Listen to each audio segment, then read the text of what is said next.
자, 그래서 거기 이제 책은 72페이지 비세요.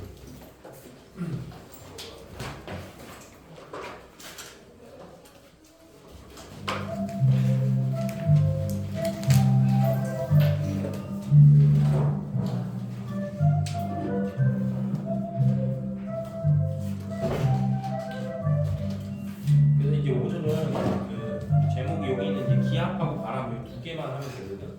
그러니까 책으로 봤을 때는 오늘은 75페이지까지만 하면 되고, 다음 시간에 이제 한 번만 더 나가면 2단원 진도 끝나고 이렇게. 그래서 오늘 시험 문제가 좀 어려워서 요 1시간 수업하고 한 30분 풀고 그리고 이제 그거 풀어주고 그렇게 할게. 계산하는 문제가 좀 있어서. 그래서 일단 이제 첫 번째는 이제 기압인데, 그 기압이라는 거의 정의가 공기가 있어요. 공기라는 거는 기체라는 거예요. 그럼 기체가 어떤 면적, 그러니까 단위 면적이라는 거 보통 1제곱미터를 얘기해서 공기, 기체라는 공기가 어떤 면적에 작용하는 힘이다, 이게 정의인데, 이제 어떤 식으로 힘을 작용하냐라고 하면, 만약에 이렇게 어떤 물체가 있었다고 치면 이게 이렇게 이제 공기 입자들이 이렇게 있을 거라고 해요. 이렇게. 그러면 이제 저 공기 입자들이 가만히 있는 게 아니고, 공기 입자는 기체이기 때문에 끊임없이 계속 움직이거든. 그러니까 움직이면서 얘네들이 이제 이런 식으로 움직이면서 이 용기 벽면에 뭐 한다? 용기 벽면에 충돌. 그러니까 이제 부딪히는 거예요. 그럼 이게 부딪히면서 이렇게 부딪히면서 뭘 가하는 거야? 힘을 가하는 거야. 그러니까 결국은 기압이라는 건 공기가 어떤 정해져 있는 면적의 뭐다? 충돌에 의해서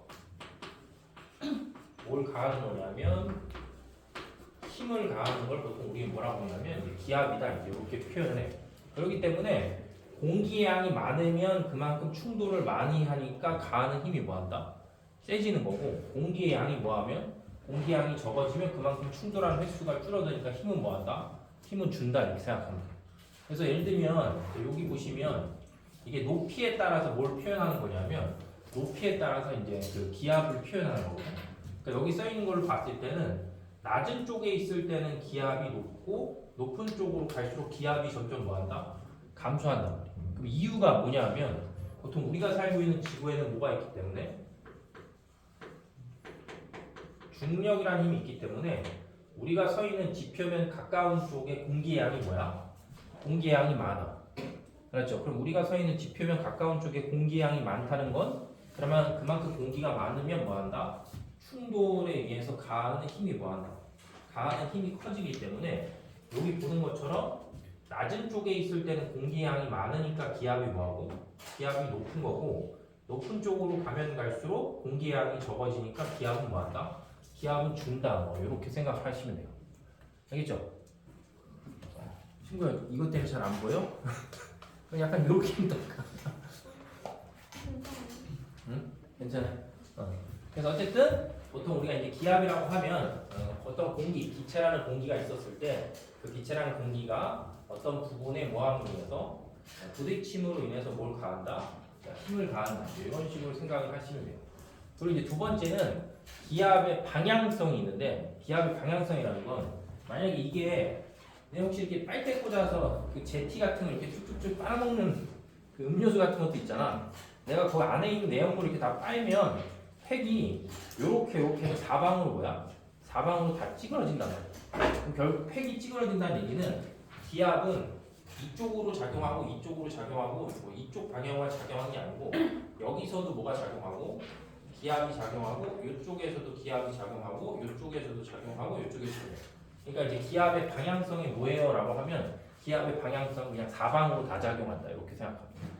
아시겠죠? 그래서 기압의 방향, 시험 문제에서 물어보니까 기압은 방향성이 있냐 없냐 하면 모든 방향에서 기압이 다 작용한다. 이렇게 생각을 하시면 돼요. 알겠죠? 그래서 저게 이제 첫 번째 기압의 정의고, 그 다음에 이제 두 번째는 기압을 최초로 측정한 사람이죠. 그래서 요게 이제 요 그림이 꼭 시험에 나올 건데, 기압을 최초로 측정한 사람이 누구냐 하면 토리첼리라는 거야. 토리첼리. 그래서 토리첼리라는 사람이 지금 여기 지금 선생님이 이렇게 표현하는데 요 밑에 있는 요 액체가 있거든. 요 그림에 여기는 액체가 뭐냐면 액체가 수은이에요. 수. HG라고 부르는 수은이요. 야, 수은은 금속이야, 비금속이야? 대표적인 금속이지. 근데 이제 우리가 살고 있는 상온에서 수은은 무슨 상태로 존재하냐면 액체 상태로 존재하는 금속 유일하게. 그럼 이제 액체 상태로 존재하는 게 수은이 있는데 이제 토리첼리라는 사람이 수은을 이용해서 기압이라는 걸 이제 측정하게 됐는데 얘들 혹시 아침에 엄마가 참치 잘 주는 사람 있냐? 반찬으로? 손 들어봐. 참치 자주 먹는 사람 한 명도 없냐? 또 입안 되게 시원하네. 근데 그 보통 이게 참치가 뭔지는 알지? 참치가 그 바다에 살고 있는 그 몇 안 되는 최상위 포식자 중에 하나거든. 우리가 뭐 상어나 이런 걸 잘 먹는 건 아니니까. 근데 참치가 최상위 포식자이기 때문에 바다에는 수은이 되게 많아. 만약 이 새끼가 참치였다고 쳐봐. 우리가 다 멸치였다고 쳐봐. 그럼 얘가 우리를 한꺼번에 다 먹잖아. 그럼 얘 몸 안에 뭐가 많이 들어가? 수은이 계속 쌓여. 그래서 실제로 우리가 참치캔 같은 거를 지속적으로 계속 뭐하면 섭취하면 몸에 수은이 뭐한다? 수은이 지속적으로 쌓이면 뭐 뼈나 이런 데가 약해진다. 그래서 실제로 참치캔은 보통 한 일주일에 한 번 정도 먹는 게 맞아.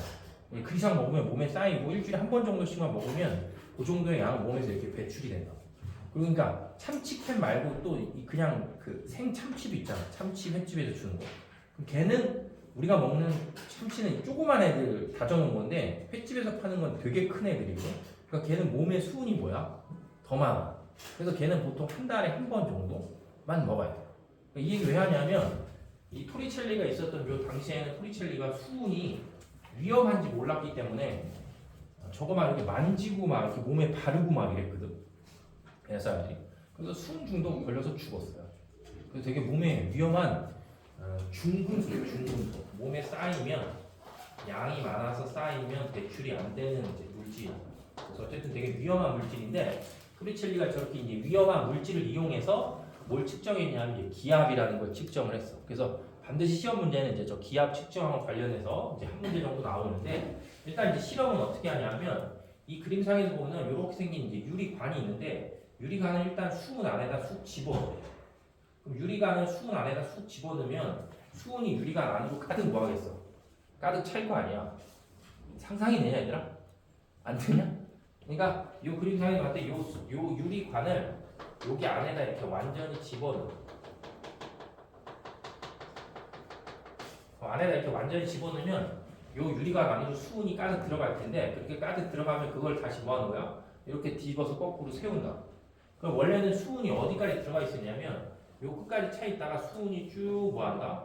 수은이 쭉 내려오다가 어느 순간에 더 이상 아래쪽으로 뭐 하지 않고 아래쪽으로 내려가지 않고 탁 멈춰요. 그럼 일단 첫 번째는 여기는 무슨 상태겠어? 여기는 아무것도 없으니까 여기는 진공 상태. 그러니까 공기가 없는 거야. 이유는 당연히 유리관을 수은 안에다 집어넣기 때문에 그 안에 수은이 가득 찼었기 때문에 공기는 있을 수 없겠지. 그래서 그런 상태에서 얘를 똑바로 들면 이 수은 기둥이 아래쪽으로 쭉 내려오다가 뭐한다? 내려오다 어느 순간에 탁 멈춰요. 그럼 이제 멈춘다는 그 의미는 움직이지 않는다 이런 뜻이야. 알겠죠? 이제 왜 움직이지 않는지를 이제 기억을 해야 되는데 그 이유가 지금 요 수은이 차 있는 유리관에 요 면이 이렇게 있거든. 요 면이 있으면 요 면을 기준할 때 그 위에 뭐가 들어가 있어. 그 위에 수은이 들어가 있으면 수은은 근데 얘들 아래쪽으로 왜 내려오겠어?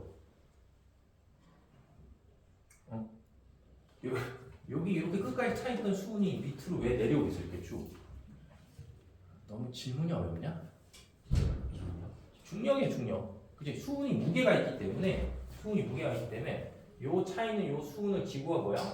지구가 잡아당긴 힘이 있기 때문에 얘가 뭐 하는 거야? 내려오는 거야. 근데 얘가 이렇게 쭉 내려오다가 어느 순간에 더 이상 내려오지 않는다라는 건 수은이 중력에 의해서 내려오는 걸 뭐 하는 힘이 있는 거야? 못 내려오게 하는 힘이 있다는 거야. 그럼 그 힘이 뭐냐면 일단 지금 여기 수은이 이렇게 차 있을 때, 여기 부분을 누가 누르고 있냐면 조금 전에 설명한 것처럼 공기가 뭐 한다? 공기가 충돌함으로 인해서 공기가 여기를 양쪽 수은을 이렇게 눌러. 그럼 공기가 수은의 양쪽을 이렇게 누르면 그 누르는 힘 때문에 수은은 다시 어디로 올라가려고 하는 거야? 위로 올라가려고 하는 거야.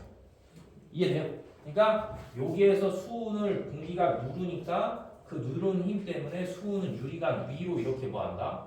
유리관 위로 올라가려고 하고, 그럼 그 위로 올라가려고 하는 힘이랑 이 수은에 작용을 하는 뭐다? 지구가 잡아당기는 중력이 서로 뭐하기 때문에 같기 때문에 수은 기둥이 더 이상 뭐야? 아래쪽으로 내려가지 않아. 이해돼? 그래서 토리칠리라는 사람이 이 실험을 통해서 이 높이를 딱 쟀는데, 이 높이가 얼마가 나오냐면 이 높이가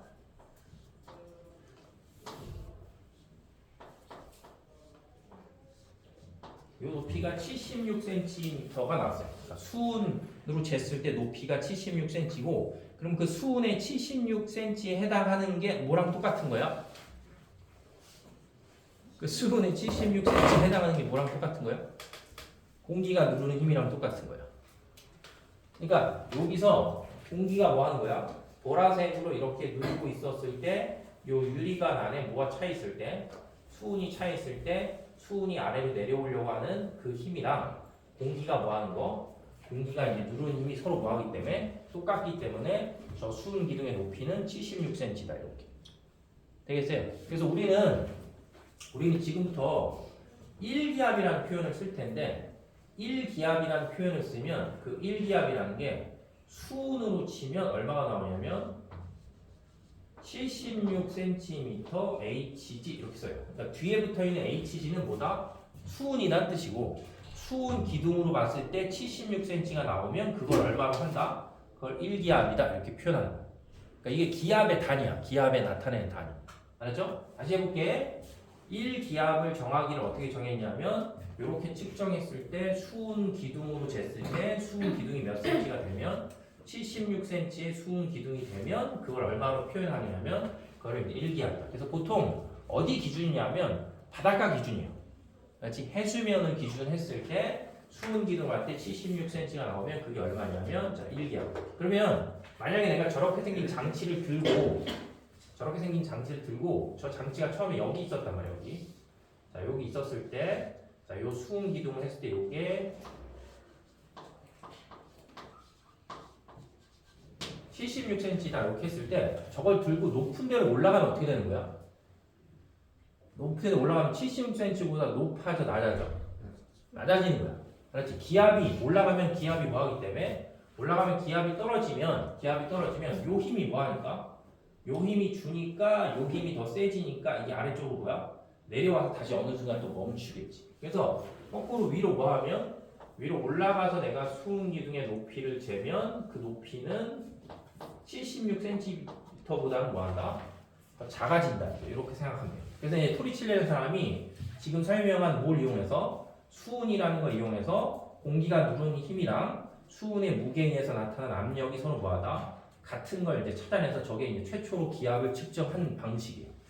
알았죠? 그래서 이렇게 해서 측정을 했을 때 여기서 이제 또 시험 문제에서 물어볼 수 있는 게 지금 현재 여기 사용하는 유리관이 있었을 때 유리관의 굵기, 그 다음에 유리관의 기울기 이런 것들하고 기압은 상관이 없어요.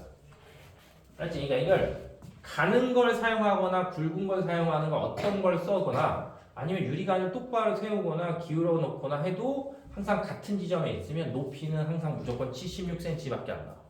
그래서 그 이유는 내가 이 관의 굵기를 가늘게 바꾸면 단면적도 작아지면서 들어가는 수은의 양도 작아지고 공기가 누르고 있었을 때 공기가 이제 올라가려고 하는 그 면적도 작아지기 때문에 결과적으로 봤을 때 굵기나 기울기 이런 거하고 상관없이 항상 같은 지점에서 뭐 하는 거야? 같은 시간에 측정하면 결과는 다 똑같아요.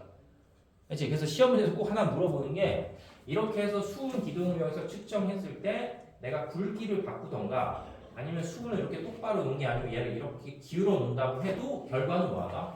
결과는 다 똑같아요. 그러니까 아예 머릿속에 굵기, 기울기 이런 것들은 그냥 관련이 없으니까 집어넣을 필요가 아예 없어요. 알았지? 그러니까 같은 지점에서 동일한 시각에 측정하면 수은 기둥의 높이는 모두 다 뭐하게 나온다? 동일하게 나온다. 이런 식으로 생각을 하고 있으면 되겠지. 알겠죠? 그래서 저게 이제 꼭 무조건 시험 문제 한 문제 나오죠. 수은 기둥. 그 다음에는 여기 이제 단위를 정리하는 건데 조금 전에 설명한 것처럼 우리가 1기압이라고 표현하는 거는 수은 기둥으로 치면 얼마가 되냐면 76cm 이렇게 되고 센티미터를 밀리미터로 바꾸면 760 밀리미터 HG 이렇게 나와요. 그러니까 76cm랑 760이랑 뭐야? 그냥 똑같은 말이야. 알았지? 다만 이제 똑같은 뭘 썼는데 똑같은 수은을 썼는데 그냥 센티미터를 뭘로 바꾼 거에 차이밖에 없다. 밀리미터로 바꾼 거밖에 차이가 없다. 이렇게. 그 다음에 이제 또 다른 단위가 하나 있는데 1013, 요 뒤에 붙어있는 단위가 헥토파스칼 이렇게 써요. 그래서 이것도 또 이제 1기압을 나타내는 값인데 이제 저게 뜻이 뭐냐면 헥터는 그냥 접두사로 붙이는 거야. 헥타르, 아르 이런 거 배운 적 있지? 그잖아. 그래서 그냥 접두사니까 이건 이제 큰 의미가 없고 요 뒤에 있는 게 중요한데 요 PA라고 쓴 게 이게 파스칼이에요. 파스칼. 근데 파스칼은 그냥 뭐야? 파스칼 뭐야? 응? 사람 이름이야, 사람 이름. 그럼 이제 갑자기 이게 파스칼이 나온 이유가 뭐냐면 아까 선생님이 여기서 설명할 때 기압이라는 거 정의 자체가 공기가 단위 면적에 뭐 하는 거야? 작용하는 힘이 뭐다? 기압이기 때문에 만약에 이걸 식으로 쓰면 단위 면적에 작용하는 힘 이게 뭐다? 저게 원래 기압의 단위야. 뉴턴 퍼 제곱미터. 그래서 단위가 너무 뭐하기 때문에 단위가 덩치가 너무 커서 이걸 그냥 뭐야? 과학자들이 줄여서 이걸 뭐로 바꿨다? 이걸 파스칼로 이렇게 바꿔서 표현하는 것 뿐이에요. 그래서 그러니까 정확하게 치면 헥토파스칼이다라고 하면 뭐다? 파스칼을 풀면 뉴턴 퍼 제곱미터니까 1제곱미터에 뭐다? 1013 헥터 뉴턴만큼의 힘이 작용해요. 그냥 이런 뜻밖에 없는 거예요. 그래서 이것도 역시 얼마가 되냐면 이것도 역시 1기압이에요. 그래서 내신 시험 문제 보면 1기압하고 똑같은 값이 무엇인지 물어보게 돼 있어요.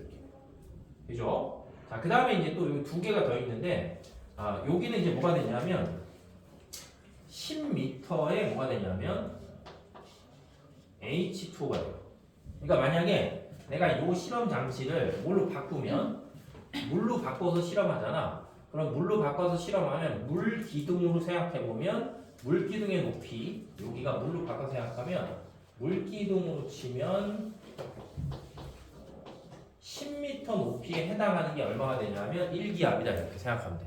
왜냐하면 물은 수은보다 훨씬 가볍기 때문에 더 많은 양이 쌓여 있어야지 뭐다 수은하고 똑같은 1기압 효과를 나타내잖아. 그래서 이거 그냥 여담인데 예를 들어 우리나라에서 제일 높은 건물이 뭐야? 어?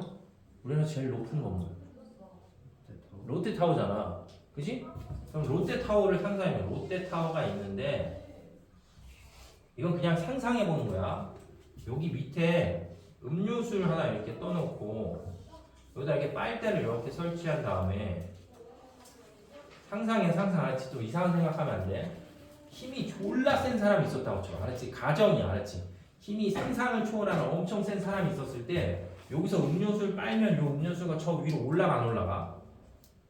힘이 졸라 세. 힘이 졸라 센 사람이 여기서 음료수를 빨면 여기 올라가 안 올라가? 절대로 못 올라가요. 그 이유가 뭐냐면 보통 우리가 음료수를 이렇게 빨대 같은 걸 꽂아서 음료수를 먹는 거의 제일 큰 이유는 이 빨대 안에 공간을 뭘로 만드는 거야? 이 빨대 안에 공간을 뭘로 만드는 거야? 음료수. 음료수로 만드는 거야. 빨대 안에 음료수를 만들어? 공기를 비우잖아요. 그렇지. 첫 번째 뭐냐면 그 빨대 안에 들어가 있는 공기를 다 빨아요. 그 공기를 딱 빨면 여기가 무슨 상태가 돼요? 그러니까 진공 상태가 되면 여기는 어차피 누가 누르고 있어. 공기가 누르잖아. 그럼 결국 공기가 누르는 힘 때문에 뭐야? 음료수는 빨리 올라가는 거야. 근데 지금 선생님 여기 설명할 때 1기압이라는 거는 물기둥으로 치면 몇 미터니까? 10m이기 때문에 여기서 힘이 졸라 센 사람이 뭐해도 빨아도 진짜 많이 올라가 봤자 뭐야? 10m밖에 못 올라가. 근데 이제 반대로 그 그 태양계에 있는 행성 중에 예를 들면 금성이라고 들어본 적 있지? 금성이 지구에 비해서 기압이 90배 정도 더 세거든? 그럼 걔는 누르는 힘이 몇 배 더 세니까 이산화탄소 많아서 90배 정도 세니까 거기 가면은 만약에 내가 물기둥을 설치한다라고 치면 이게 몇 미터까지 올라갈 수 있는 거야? 그러면 900m까지 올라갈 수 있는 거지. 그래서 지구에서는 어차피 음료수를 만약에 내가 빨아서 높은 데서 이걸 먹는다라고 쳐도 올라갈 수 있는 높이가 정해져 있습니다. 그래서 이제 1기압이라고 우리가 표현했을 때 물로 표현하면 몇 미터냐면 10m에 해당하는 값이 뭐가 된다? 1기압이다 이렇게 생각하면 돼요. 그 다음에 이제 1000이라는 숫자가 나왔는데 1000이라는 숫자는 우리 저번에 배웠는데 기권이 어디까지가 기권이야? 1000km까지가 기권이니까 대략 1000km까지 어느 정도의 그래도 공기가 있는 거잖아. 거기 영역까지. 그래서 공기로 치면 뭐 한다? 공기로 치면 공기를 만약에 기둥으로 생각했을 때 공기 기둥으로 치면 1000km의 공기에 쌓여 있는 게 뭐 하는 거야? 누르는 힘이 뭐라고 표현된다? 자, 1기압이다 이렇게 표현이. 그래서 이게 다 같은 말이기 때문에 시험 문제 풀면 1기압하고 동일한 걸 물어보면 수온으로 치면 76cm, 그 다음에 이건 그냥 이제 파스칼이라는 물리학적 단위를 쓰면 1013, 그 다음에 물로 치면 10m, 공기 기둥으로 치면 얼마다? 1000km다. 이렇게 생각하시면 돼요. 그래서 지금 벌써 두 번째하고 세 번째 거는 무조건 뭐 한다? 두 번째 거, 세 번째 거 무조건 시험에 나와요. 이 단어에서 시작할 때 꼭. 알죠? 그래서 이제 그 부분 기억하시면 되고, 그 다음에 여기 써있는 이제 네 번째 내용은 우리가 기압이라는 걸 뭐 하는 거냐면 측정을 하면 그 기압은 뭐 한다? 그 기압은 변할 수가 있는데 첫 번째는 뭐에 따라서? 장소에 따라서 기압이 변하는 거예요. 그러니까 높이 올라갈수록 공기의 양이 뭐 하기 때문에 줄기 때문에 뭐 한다? 기압은 떨어지고 그 다음에 동일한 장소라도 시간에 따라서 뭐 할 수 있다? 기압이 높을 수도 있고 낮을 수도 있어요. 알았지? 그러니까 예를 들면 뭐 여기 지금 우리가 서 있는 이 지역이 어느 때는 고기압일 수도 있고 어느 때는 저기압일 수도 있어. 상황에 따라서. 알겠죠? 그래서 기압이라는 건 측정 장소에 따라서도 변할 수 있고 내가 어느 시간이 아니다. 정확히 어떤 시각에 측정하냐에 따라서 뭐한다? 기압은 달라질 수가 있다라고 보시면 돼요. 그래서 이제 우리 주변에서 기압하고 관련된 현상이 여러 개가 있는데 이런 것도 있잖아요. 이런 거. 여기다 이제 물을 가득 채우고 이 종이를 이렇게 덮은 다음에 뒤집으면 어떻게 돼? 뒤집으면 여기는 물이 안 쏟아지잖아. 그죠? 집에 가서 해봐. 지금 할 수 없어. 지금 하면 쏟아져. 왜냐면 종이가 무겁기 때문에. 그래서 이렇게 해서 요걸 떼도 이게 안 떨어지는데 이 이유는 요 종이를 기준에 때 여기에 뭐가 차 있어도 물이 차 있어도 이게 몇 미터가 안 되기 때문에 이게 10m가 안 되기 때문에 여기서 누가 누르고 있어 이렇게. 공기가 누르니까 공기가 누르는 힘이 물이 아래쪽으로 내려오려는 힘보다 뭐 하기 때문에 세기 때문에 실제로 이렇게 해서 손을 떼도 뭐 한다? 그게 안 떨어져. 알겠지? 왜냐면 이 종이를 기준했을 때 물이 누르는 힘이랑 여기서 뭐다? 공기가 얘를 이렇게 누르는 힘이 더 크기 때문에 안 쏟아져. 그러니까 만약에 쏟아지게 하고 싶으면 얘를 얼마로 하면 돼? 쏟아지게 하고 싶으면 이걸 10m 이상으로 해서 한 12m 물을 채워서 내가 이렇게 하고 있다가 이제 손을 뭐 하면 이거 떼면 쏟아지겠지. 왜냐면 위쪽에 힘이 더 세니까. 아시겠죠? 그래서 이제 그런 것도 있고 그 다음에는 풍선. 맞죠? 풍선을 이렇게 잡고 있다가 탁 뭐하면 놓으면 올라가잖아. 그럼 올라가면 위쪽으로 올라가면 기압이 뭐하기 때문에 기압이 작아지기 때문에 풍선의 크기가 뭐한다? 커지는 거고. 그 다음에 과자 봉지 안에는 질소라는 기체가 들어가 있기 때문에 만약에 과자 봉지를 들고 비행기를 타면 위로 올라가면 기압이 뭐하기 때문에 기압이 낮아지기 때문에 이제 과자 봉지가 이렇게 부풀어 오르는 거지. 그리고 또 하나는 뭐가 있냐면 사람의 요게 있거든. 이건 커가 아니고 귀예요. 알았지? 그러니까 사람의 귀가 있는데 사람의 귀.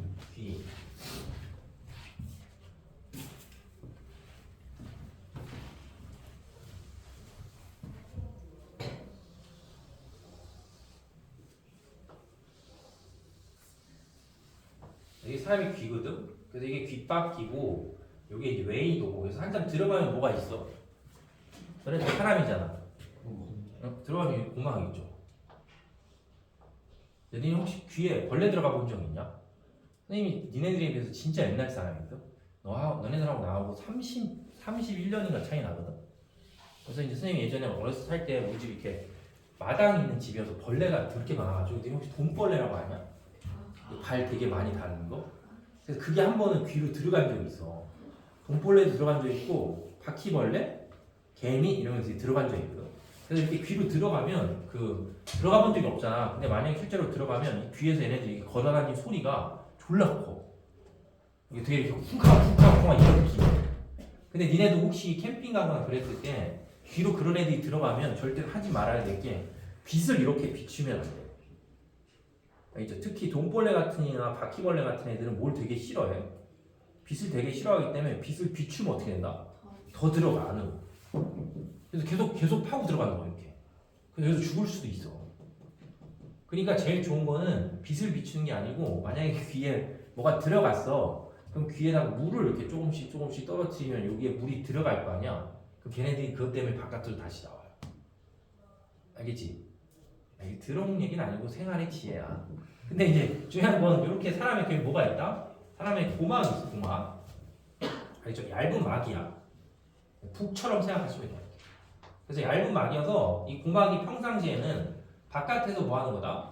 바깥에서 공기가 이렇게 누르는 거랑 우리 몸 안에도 뭐가 있기 때문에 우리 몸 안에도 공기가 차 있거든. 귀 쪽에.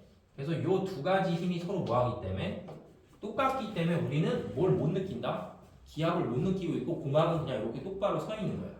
근데 이 상태가 있는데 이 상태에서 예를 들면 뭐 높은 곳을 올라가게 되면 이 두 개의 힘 중에 뭐가 주니까 이쪽에 힘이 주는 거야. 그럼 이쪽에 힘이 주니까 똑바로 서 있던 고막이 여기서 미는 내 몸 안에서 미는 힘이랑 밖에서 미는 힘 중에 이 힘이 이 힘보다 뭐하니까 더 세니까 고막이 이렇게 뭐한다? 고막이 이렇게 팍 제껴져요 이렇게. 그럼 그게 이제 우리가 느끼기에 뭘로 오는 거야? 그게 약간의 통증으로 오는 거지. 그러면 이걸 해소하려면 내 몸 안에 있는 공기를 뭐 해야 돼? 내 몸 안에 있는 공기를 빼야 되니까 예를 들면 뭘 하던가 코를 풀던가 침을 삼키면 이건 나중에 뭐 4단원 배우는 학생들은 배우겠지만 여기에 입하고 연결된 귀 인두관이라는 통로가 있거든. 그래서 그 통로를 통해서 공기가 뭐 하는 거야? 공기가 빠지면 다시 얘가 이제 제자리를 돌아와요. 알겠죠? 그래서 이런 것들이 다 뭐하고 관련 있냐면 자, 기압과 관련 있는 현상이다 라고 이제 생각을 하시면 돼요. 그래서 책에 있는 73페이지 보세요. 이쪽은 설명을 다 했고 73페이지 첫 번째 A번에 보시면 공기가 닿은 넓이에 작용하는 힘이니까 이제 그 값이 뭐가 되는 거야? 첫 번째 빈칸이 기압이 되겠죠. 기압. 그 다음에 두 번째 기압은 무슨 방향이냐라고 해서 이거 뭐한다? 모든 방향. 그러니까 쉽게 치면 그냥 방향성이 없는 거야. 아무데나 사방으로 다 작용하니까 정해져 있는 방향이 있는 게 아니고 이제 모든 방향으로 기압이 다 작용한다. 이렇게 보면 되겠고 그 다음에 기압의 측정은 토리칠리라는 사람이 아까 얘기했듯이 뭐다? 수은이에요. 수은. 알았지? HG라고 하는 수은을 이용해서 이제 기압을 뭐한다? 기압을 최초로 측정을 했다. 이렇게 생각을 하면 되겠고 그 다음에 네 번째는 수은 기둥이 누르는 압력은 수면에 작용하는 뭐랑 똑같다? 기압이랑 똑같아. 그러니까 다시 한번 해보면 수은 면이 있잖아. 그럼 요 면이 있었을 때 요 면 위에 뭐가 있어? 수은이 있으니까 이 중력에서 요 면 위에 있는 요 수은이 요 면을 뭐 하는 거야? 요 면을 아래쪽으로 요렇게 뭐 한다? 누르는 힘. 그게 뭐가 되는 거야? 그게 이제 수은이 저 면에 작용하는 압력이에요. 그러면 이제 저 힘만 있다고 치면 수은이 아래쪽으로 뭐 하는데? 아래쪽으로 내려오는데 요쪽에 뭐가 있으니까? 공기가 있으니까 공기가 수은을 이렇게 뭐 하면 누르면 다시 수은이 어느 쪽으로 요 면을 기준할 때 위쪽으로 이렇게 뭐 한다? 올라가려고 하는 힘이 생겨서 요게 이제 수은의 압력이 되겠지. 그래서 두 개가 서로 뭐 하니까 똑같으니까 이제 수의 높이는 딱 멈춰 있다. 이렇게 되는 거죠. 그래서 이제 거기 빈칸에는 수은 기둥이 누르는 압력은 수면에 작용하는 기압이랑 똑같다. 이렇게 보면 되겠죠. 자, 그 다음에 기압이 높아지면 수은 기둥의 높이도 같이 따라서 뭐야? 높아지는 거지. 그러니까 머릿속으로 봤을 때는 그냥 이 수은 기둥의 높이하고 기압이 선생님 이렇게 써놨잖아요. 이렇게. 그러니까 서로 뭐 하는 거냐면 서로 비례하는 거기 때문에 기압이 높아지면 수은 기둥의 높이도 높아지고 기압이 낮아지면 그 수은 기둥의 높이도 낮아진다. 이렇게 생각하면 되겠죠. 자, 그 다음에 수은 기둥의 높이 76cm에 해당하는 압력이니까 이때를 얼마로 잡냐면 1기압 이렇게 표현하겠지. 그 다음에 기압은 높이 올라갈수록 급격히 뭐한다? 낮아진다. 그렇죠? 저 그림이 그걸 써놨지. 변화가. 자, 그 다음 1번. 다음은 기압의 작용에 대한 설명이다. 1번. 기압이 무슨 방향? 모든 방향이죠. 그렇지? 그래서 기압은 모든 방향으로 작용하기 때문에 물을 담은 유리컵을 종이를 덮고 거꾸로 뒤집어도 이제 아까 얘기했듯이 물이 쏟아지지 않는 거고, 그 다음 2번에 일상생활에서 사람이 기압을 거의 느끼지 못하는 까닭은 사람의 몸속에서 외부로 기압과 뭐야? 기압과 아까 그림 그려드렸죠? 같은 크기의 뭐다? 같은 크기의 이제 압력이 작용하기 때문에 이제 우리가 평상시에는 못 느끼는 거죠. 그 다음 2번 오른쪽 그림은 토리첼리의 실험을 나타낸 것이다. 다음 가로 안에 알맞은 말을 고르시오 라고 했으니까 1번에 수은 기둥이 내려오다가 멈추었을 때 수은 기둥이 누르는 압력은 기압과 뭐하다? 같기 때문에 멈춰 있는 거고, 그 다음 2번 1기압일 때 수은 기둥의 높이 H는 얼마가 되냐면 76cm. 그렇죠? 센티미터로 치면 76이고 밀리미터로 치면 760. 자, 이렇게 생각하면 되겠지. 그 다음 3번에 가를 물어봤어. 가. 그럼 아까 실험할 때도 수은을 어디에 집어넣었다가 유리관을 수은 안쪽에 집어넣었다가 얘를 이렇게 뭐 하는 거기 때문에 세우는 거기 때문에 이 공간은 뭐다? 아무것도 채워져 있지 않은 거니까 자, 진공 상태다. 이렇게 이제 생각을 하면 되겠죠. 그래서 거기 3번에 가는 공기로 뭐한다? 채워져 있지 않다. 이렇게 보면 되겠지. 그 다음에 4번에 굵기가 더 굵은 유리관을 사용한다라고 했으니까 굵기가 더 굵거나 유리관의 기울기가 뭐 기울어지던가 이런 것들이 뭐야? 아무 영향을 주지 않는 거지. 그래서 4번과 5번은 둘 다 뭐한다? 변화없다. 이렇게 쓰면 되겠고, 그 다음 6번 수은 대신 뭘로 실험한다? 물로 실험해. 그러면 수은 대신 물로 실험하면 이것도 조금 더 정확하게 표현하면 이게 수은하고 물하고 비교해보면 수은이 물보다 대략 13.6배만큼 더 무거워.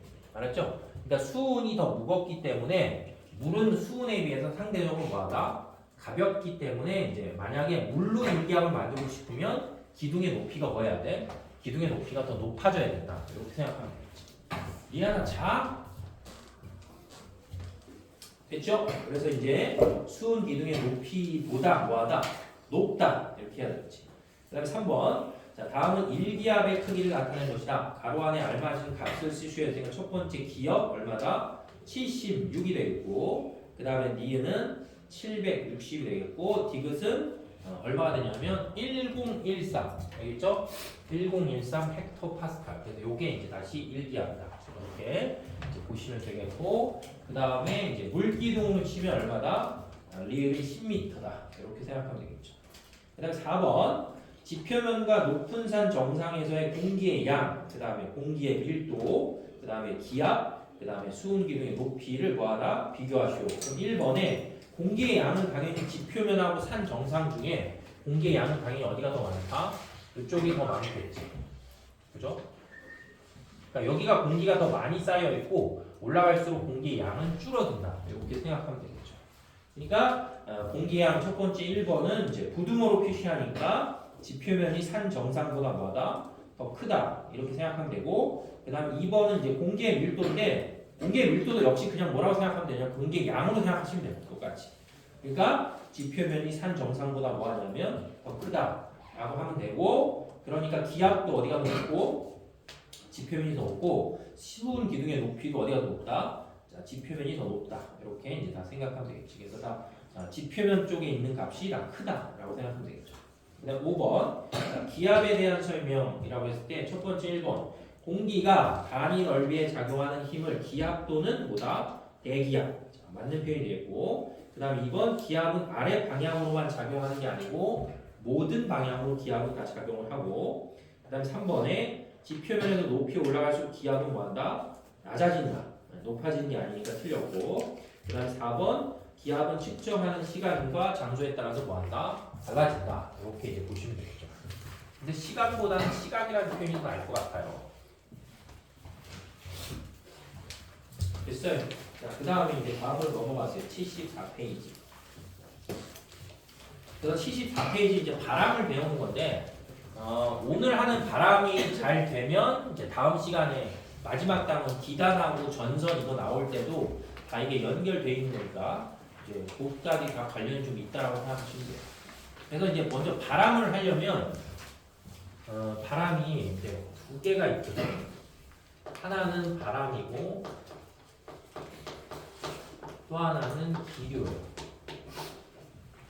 근데 두 개가 다른 말이야. 알았지? 그래서 바람과 기류를 이제 구분하는 거는 어차피 바람하고 기류하는 것 자체는 공기가 뭐 하는 거냐면 공기가 이동하는 현상이에요. 둘 다.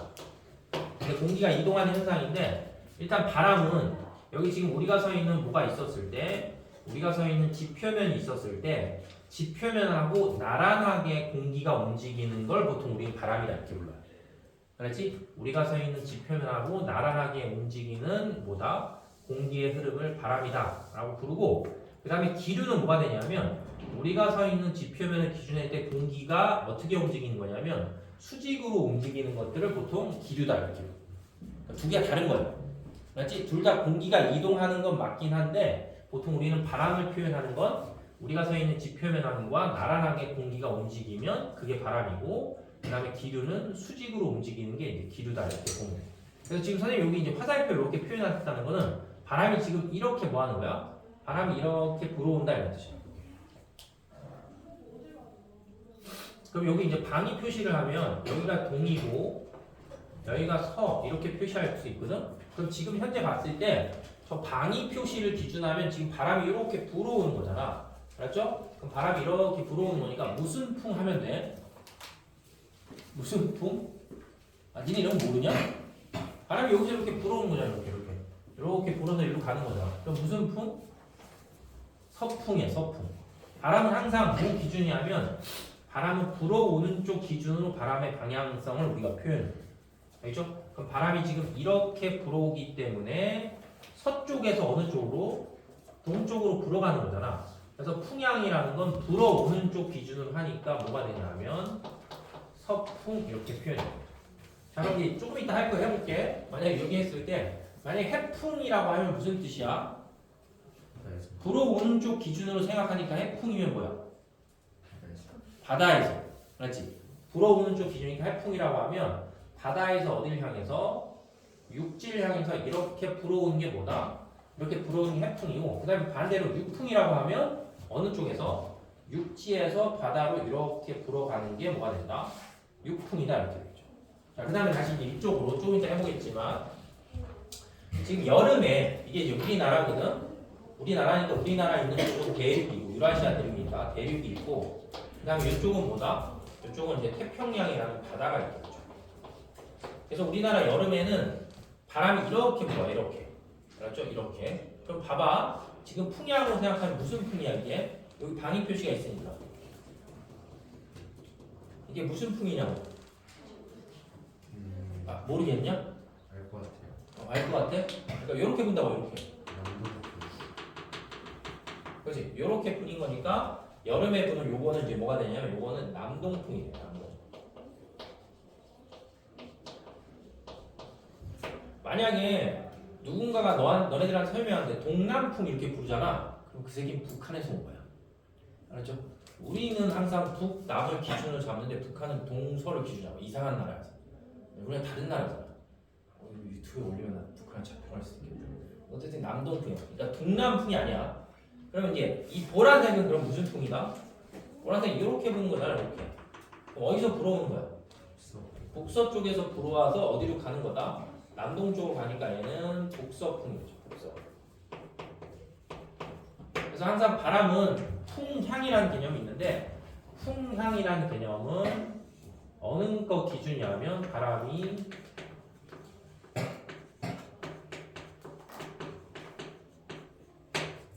불어오는 쪽 기준으로 뭘 결정한다? 풍향이라는 걸 결정한다. 이렇게 생각하시면 돼요. 알겠죠? 그래서 이런 게 뭐 이게 해풍, 그다음에 육풍, 그다음에 남동풍, 그다음에 북서풍 이 의미가 있다. 그렇죠? 자, 그다음에 이제 바람이라는 거는 공기가 움직이는 건데, 그리고 공기는 움직이는 거에 방향성이 있는데 어느 쪽에서 어느 쪽으로 가냐 하면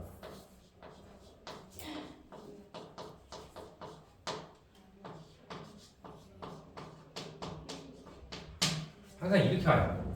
고기압에서 저기압 쪽으로 가. 그러니까 고기압이하고 저기압이라는 거의 표현 자체는 고기압이라는 건 주변에 비해서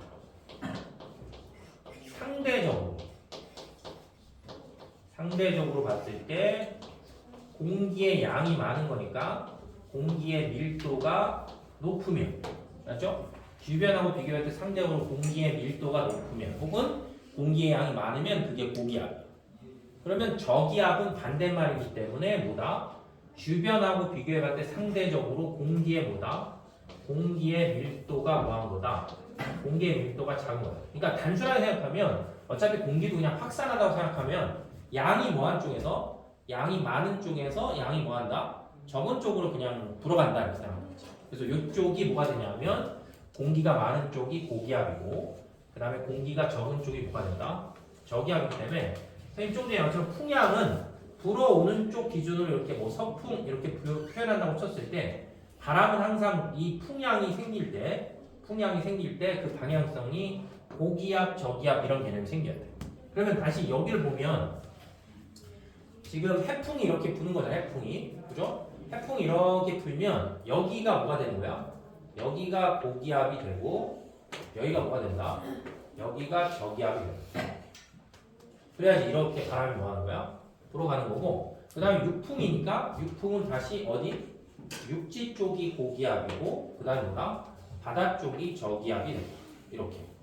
그죠? 그럼 다시 이쪽으로 와서 우리나라 여름엔 남동풍이 불거든? 그럼 남동풍이 바람이 이렇게 부는 거니까 이쪽이 뭐가 되고 바다 쪽이 뭐가 돼? 바다 쪽이 고기압이 되고 대륙 쪽이 뭐가 된다? 저기압이 되는 거고 그 다음에 겨울철에는 북서풍이 부니까 이때는 거꾸로 어느 쪽이? 육지 쪽이 고기압이고 바다 쪽이 뭐가 된다? 바다 쪽이 저기압이 된다. 알겠죠? 그래서 항상 바람은 주변하고 비교해 봤을 때 상대적으로 공기의 밀도가 뭐한 쪽이? 높은 쪽이 고기압이 되고 주변하고 비교해 봤을 때 상대적으로 공기의 양, 공기의 밀도가 작은 쪽이 뭐가 된다? 저기압이 돼서 항상 고기압 쪽에서 저기압 쪽으로 바람이 이렇게 뭐 하는 거야? 불어간다 라고 생각하면 돼요. 이해돼요? 그럼 이제 하나만 더 하면 이제 왜 고기압하고 저기압이 발생하냐라고 했을 때 이 기압을 뭐랑 연관시키면 좋냐 하면 그러니까 요 밀도, 요 공기의 밀도를 뭐하고 연결시키면 좋냐 하면 온도하고 연결시키면 돼요. 그래서 공기의 밀도가 낮다라는 건 그 지역이 뭐냐면 온도가 높다라는 거예요. 그러니까 온도가 높기 때문에 예를 들면 이 지역의 온도가 뭐야? 온도가 높기 때문에 이 지역에 있는 공기가 뭐한다? 상승해서 위로 올라갔기 때문에 이 지표면 근처는 공기의 밀도가 뭐한 거야? 작다 이렇게 되는 거지. 돼요? 그러니까 저기압이 있는 지역이 상대적으로 어디에 비해서 고기압이 있는 지역에 비해서 온도가 뭐한다? 온도가 높아. 그럼 온도가 높으니까 이 지역의 공기가 가벼워져서 위로 상승했기 때문에 이쪽은 뭐한다? 이쪽은 상대적으로 공기의 양이 적어서 뭐가 된다? 저기압이 되는 거야. 그래서 항상 기압은 공기의 밀도가 높으면 고기압이고 그러면 온도는 뭐하다? 온도는 반대로 움직이니까 낮다라고 생각하면 되고 그 다음에 저기압이면 공기의 밀도가 작으니까 상대적으로 온도는 뭐하다? 온도는 높다. 자, 이렇게 연결하면 돼. 그러니까 다시 이쪽으로 오면 지금 무슨 풍이 부는데? 해풍이 부는데 여기가 고기압이 여기가 뭐야? 저기압이니까 여기가 바다가 상대적으로 온도가 뭐야? 바다가 상대적으로 온도가 낮은 거고 그 다음에 뭐한다? 육지가 상대적으로 온도가 높은 거고 그 다음에 반대로 봤을 때 밤에 생각해보면 바다가 상대적으로 온도가 뭐하다?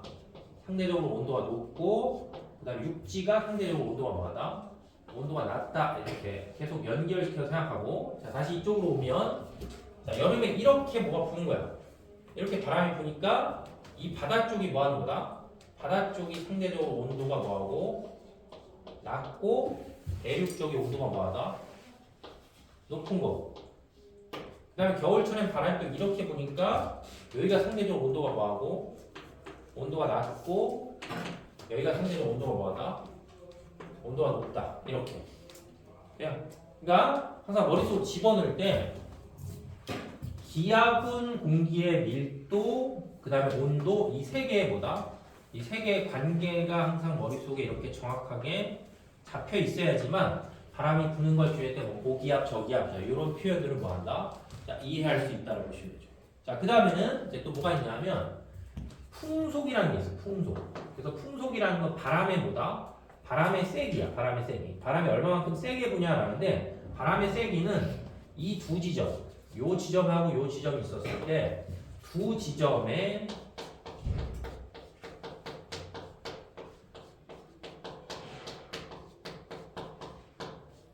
기압 차가 크면 클수록 바람이 세게 불어요. 그러니까 양쪽에 있는 공기의 양의 차이가 뭐할수록 공기의 양의 차이가 많을수록 바람은 뭐하냐면 바람은 더 세게 움직인다 이렇게 보면 되죠. 그리고 자, 요 그림은 이제 다음 시간에 할 거와 관련인데 그림을 잘 연관시켜서 생각해 보면 저기압은 온도가 높으니까 공기가 뭐하는 거야? 공기가 상승하기 때문에 저기압 있는 지역은 상승 기류가 생겨요. 그리고 반대로 이제 고기압 지역은 온도가 낮기 때문에 공기가 주로 이제 가라앉기 때문에 여기 이제 하강 기류가 생겨요. 그럼 지난주에 우리가 이제 배울 때 보통 구름이 생기려면 무조건 공기가 뭐 해야 돼? 구름이 생기려면 공기가 무조건 상승해야 되거든. 그럼 공기가 상승해야 되니까 이 두 지역을 이렇게 놓고 봤을 때 지금 저기압 있는 지역이 공기가 뭐하니까 저기압 있는 지역이 공기가 상승하기 때문에 여기가 뭐한다? 여기가 구름이 만들어서 비가 내릴 가능성이 크고 고기압 있는 지역은 이제 하강 기류가 생기기 때문에 구름이 뭐한다? 구름이 생기지 않는 거지. 그러니까 다른 말로 바꾸면 고기압 지역은 날씨가 뭐하고 날씨가 맑은 거고 그 다음에 상대적으로 봤을 때 저기압 지역은 날씨가 뭐하다?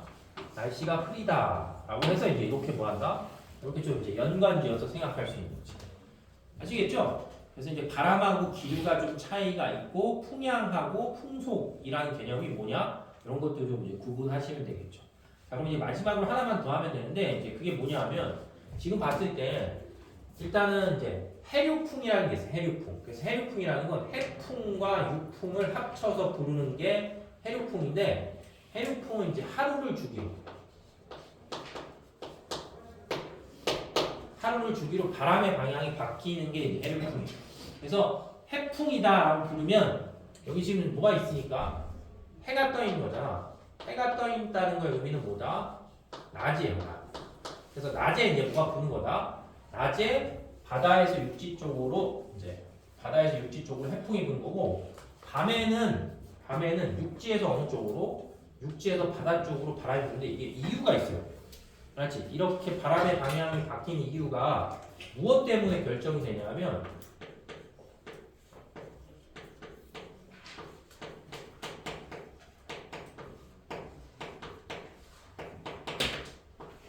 이것 때문에 그래요. 그러니까 이거 모든 현상은 다 저걸로 설명해 돼. 비열이라는 개념.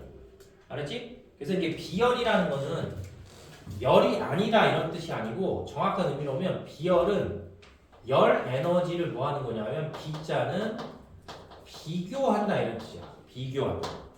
맞죠? 열 에너지를 비교하는 거야. 그래서 무슨 얘기냐면 이게 중학교 한 1학년 때쯤에 아마 배운 적이 있을 거니까 그때를 한번 떠올려 볼게요.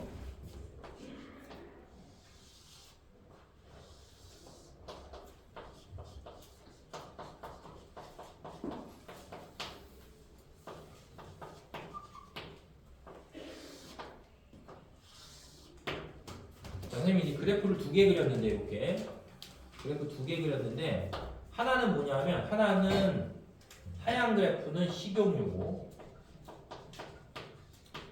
또 하나의 그래프는 물이에요. 물. 그럼 이제 이게 뭐냐면 얘네들을 둘 다 똑같이 뭐 하는 거야? 가열을 해. 마치 가열을 한다는 건 뭘 공급하는 거야?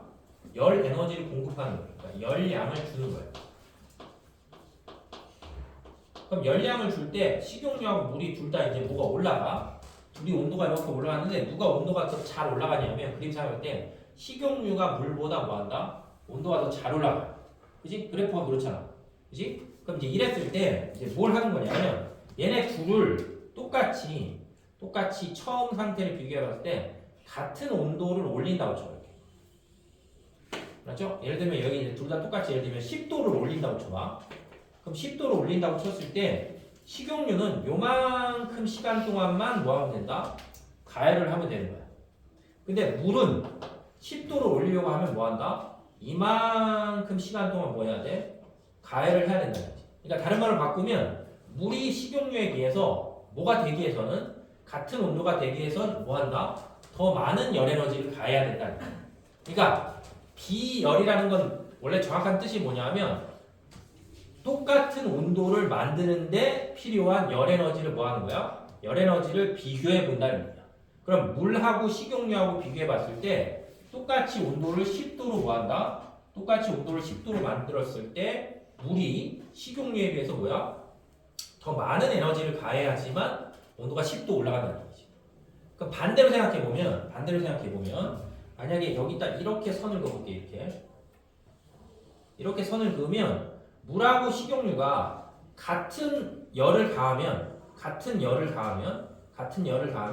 둘 중에 식용유는 온도가 잘 올라가는데 물은 뭐한다? 물은 온도가 잘 올라가지 않는다 이런 뜻이에요. 그럼 이건 다른 말로 바꾸면 물이 식용유보다 뭐한 거야? 비열이 훨씬 큰 거야. 지구상에서 비열이 제일 큰 게 물이에요. 그러니까 지금 만약에 여기 뭐가 떠 있어? 해가 떠 있으면 육지하고 바다 중에 육지는 그냥 모래 성분이라고 생각하고 바다는 뭐였다고 치면 바다는 물이었으니까 똑같이 낮에 해가 비쳐도 모래하고 물 중에 누가 온도가 더 잘 올라가는 거야? 모래가 온도가 더 잘 올라가는 거야. 그러니까 모래가 온도가 더 잘 올라가니까 모래가 온도가 더 잘 올라가. 왜? 이유는 비열이 뭐하기 때문에? 비열이 작기 때문에 모래가 온도가 더 잘 올라가니까 온도가 높은 거고 그럼 물은 상대적으로 온도가 뭐하다? 상대적으로 온도가 더 낮아지는 거지. 그렇기 때문에 낮에 해가 비칠 때는 바다 쪽이 뭐가 되고 고기압이 되고 육지 쪽이 그런 이유 때문에 뭐가 된다? 저기압이 되는 거여서 얘네들 이런 온도 차이가 발생하는 건 다 뭐 때문에 그런다? 비열 차이, 비열. 그럼 반대로 밤이 되잖아. 그럼 반대로 밤이 되면 육지하고 바다 중에 육지가 비열이 뭐하기 때문에 비열이 더 작기 때문에 온도가 더 뭐한다? 온도가 더 빨리 떨어져요. 그러니까 온도가 잘 올라가는 건 그만큼 온도가 잘 떨어지는 거야. 알았죠? 그래서 육지가 해가 지고 나면 온도가 뭐하기 때문에 온도가 더 잘 떨어지기 때문에 육지 쪽이 금방 뭐가 돼? 온도가 떨어져서 뭐가 된다? 고기압이 되고 바다 쪽이 온도가 천천히 떨어지니까 상대적으로 밤에는 바다가 육지에 비해서 뭐야? 온도가 더 높으니까 바다 쪽이 뭐가 된다? 저기압이 된다. 차이는 요 차이예요. 알았지? 비열 혹은 연용량이라고 부르는 차이이기 때문에 비열이 클수록 알았죠? 비열이 클수록 온도가 잘 올라가지도 않고 온도가 잘 뭐야? 떨어지지도 않아. 그렇기 때문에 우리 몸에 뭐가 제일 많아? 물이 제일 많잖아. 우리 몸에 물이 제일 많기 때문에 우리 몸은 온도가 뭐한다? 체온이 급격하게 올라가거나 체온이 급격하게 떨어지지 않는 거야. 물 때문에. 그러면 얘를 다시 이제 이걸로 계절풍이다 그래서 계절풍은 1년을 주기로 이제 바람의 방향이 바뀌는 게 이제 계절풍인데 여름에는 바다하고 육지 중에 자 지금 설명하고 똑같은 거야. 바다가 육지보다 뭐야? 더 천천히 데워지는 거야. 그러니까 여름에 해수욕장 가는 거야.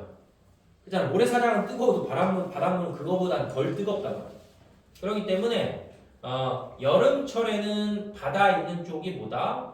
온도가 상대적으로 뭐야? 육지에 비해서 더 낮고 그 다음에 육지 쪽은 상대적으로 온도가 뭐하다? 온도가 더 높은 거야. 그렇기 때문에 여름에는 어느 쪽에서 바다 쪽에서 육지 쪽으로 바람이 이렇게 부니까 우리는 그거를 뭐라고 부르냐면 그걸 남동 계절풍이다 이렇게 불러요. 알았지? 남동 쪽에서 불어서 온다 이렇게 되고 그 다음에 이제 겨울철이 되면 육지가 바다에 비해서 뭐하니까 더 빨리 식는 거잖아. 비열이 작기 때문에. 그래서 육지 쪽이 뭐가 되고 온도가 더 낮고 바다 쪽이 온도가 뭐하니까 바다 쪽이 온도가 더 높으니까 육지 쪽이 상대적으로 고기압이 되고 바다 쪽이 상대적으로 저기압이 되니까 이때는 뭐한다? 이때는 북서계절풍이 불어요. 그렇게 이제 부르는 거지. 그래서 지금 이제 원리는 요거거든. 여기서 선생님이 설명할 때 이제 바람이 고기압 쪽에서 뭐 한다고 그러는데 저기압 쪽으로 부는데 그 고기압에서 저기압 쪽으로 부는 건 다 뭐하고 관련이 있는 거야? 온도하고 관련이 있고 상대적으로 여기서 봤을 땐 온도가 누가 더 잘 올라가냐 온도가 누가 더 잘 올라가지 않냐에 따라서 고기압과 저기압이 설정이 된다. 이렇게 생각하면 되죠. 그렇죠? 자, 그래서 그 옆에 이제 75페이지 보세요. 75페이지 첫 번째 빈칸 바람 그러면 바람은 공기가 기압이 어느 쪽에서 기압이 높은 곳에서 어느 쪽으로 자, 낮은 곳으로 이제 이동하는 게 바람이 되고 그다음 두 번째 지표면의 가열과 냉각에 따른 온도 차이로 인해서 뭐가 생긴다? 기압 차이, 그지? 온도 차이 때문에 밀도 차가 생기고 그 밀도 차이가 결국 기압 차를 만드는 거지.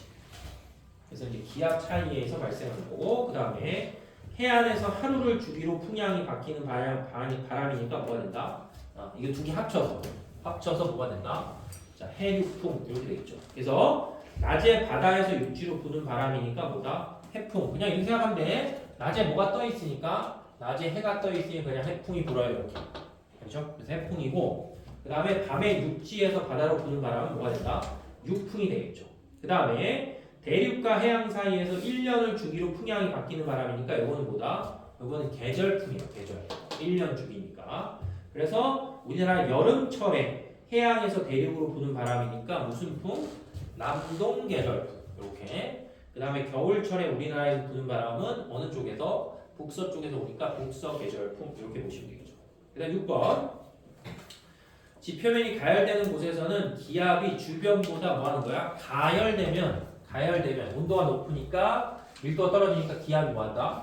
기압이 낮아지는 거지. 그래서 낮아지고 지표면이 냉각되는 곳에서는 기압이 주변보다 보다 높아지고 공기는 그러면 기압이 뭐한 쪽에서 높은 곳에서 어느 쪽으로 낮은 곳으로 이동한다. 이렇게 보면 되겠고 그 다음 7번 자 오른쪽 그림은 어느 지역에서 지표면의 온도 차이에 따른 공기의 상승과 하강을 나타낸 것이다.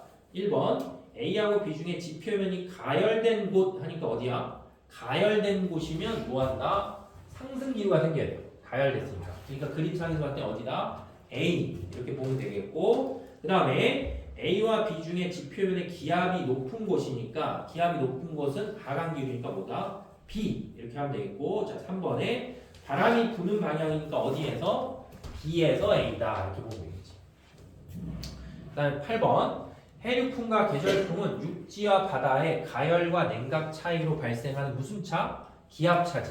그죠? 정확히 비열 차이라고 해도 괜찮아요. 비열 차이 때문에 기압 차이가 생기는 거니까.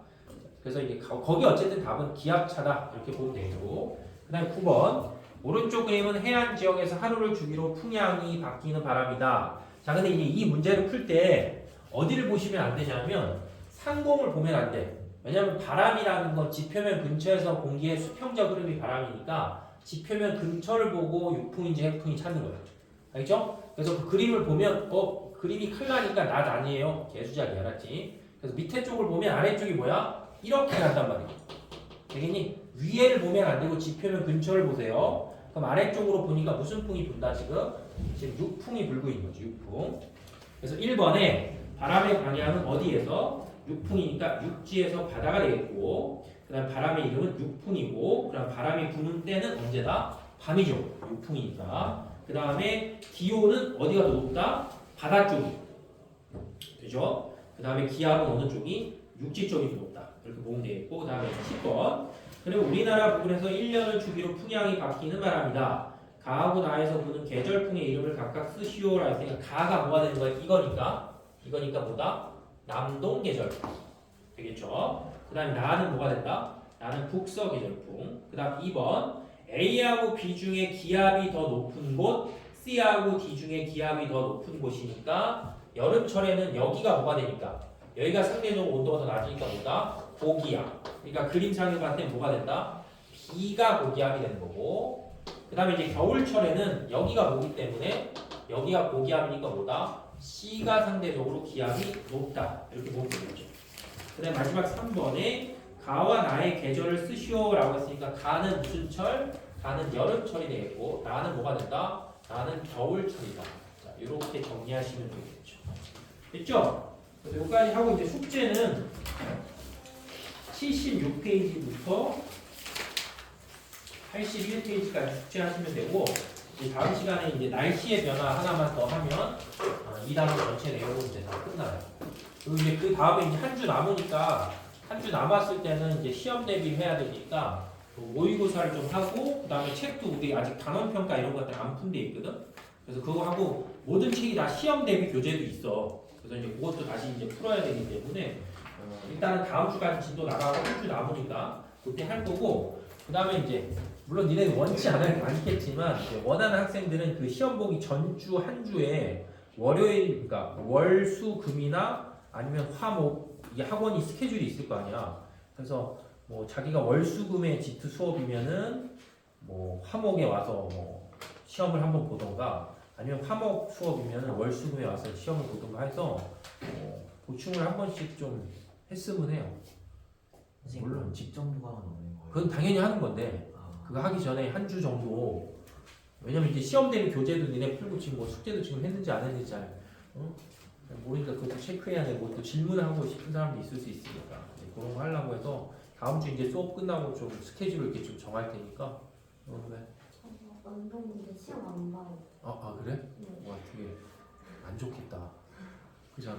빨리 시험 빨리빨리 봐버려야 돼. 유진이는 안 와도 되겠다 보충할 때는.